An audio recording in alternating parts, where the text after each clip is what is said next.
Hi, this is Doug Dvorak, founder and managing principal of the Sales Coaching Institute, and I'd like to personally welcome you to my consultative selling video training series. In this episode, we will be discussing and reviewing understanding the sales cycle.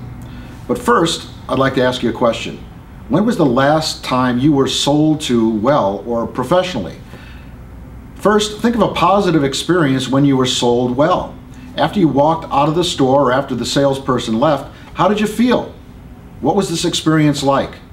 What did the salesperson do or say to make you feel good about the process? Would you return there? Would you refer that salesperson or the store? Conversely, when was the last time you were sold to poorly? I'd like you to think of that negative experience when you were not sold well to and you walked out of the store and did not feel good. Perhaps you even felt annoyed. What was that experience like? What did the salesperson do or say to make you feel poorly about the sales process? Would you return there? Would you refer the salesperson or the store? Let's recognize that today's business climate is very competitive. The business world is influenced by ever-changing factors such as customers, the economy, politics, and technology. Today's customers are busier than ever. They don't have enough time or resources to do what they are supposed to do. Be aware that they consider your call an interruption. Your desire to get an appointment to sell them something annoys them. You have to catch their attention and prove your worth, articulate value from the client's perspective before they will grant you an appointment. Customers have a "if it isn't broke, don't fix it" mentality today. They don't have the time to fix it unless it's really broken badly. They are understandably leery of salespeople. In addition, customer demographics have changed.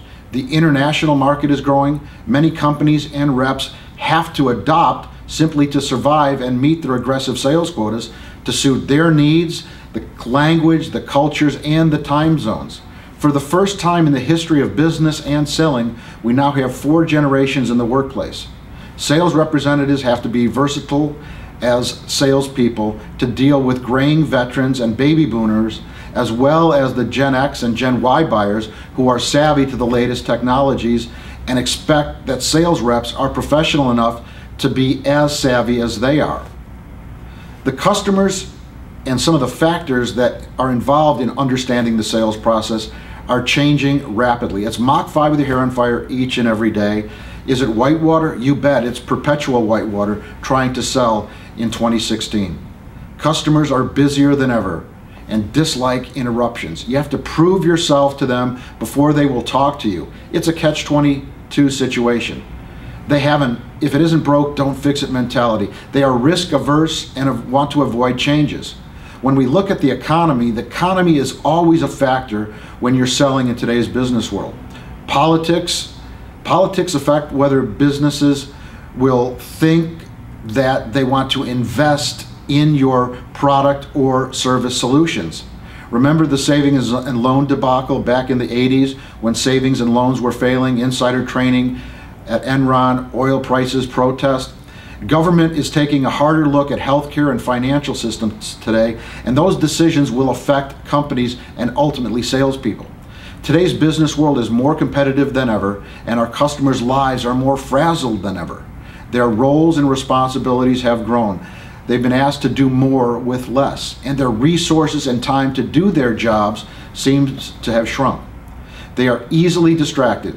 In the old days, a first call was to build trust and rapport and to learn about the client's situation. You had the luxury to ask questions about their company history and to learn about their products or services. Now they're more skeptical than ever.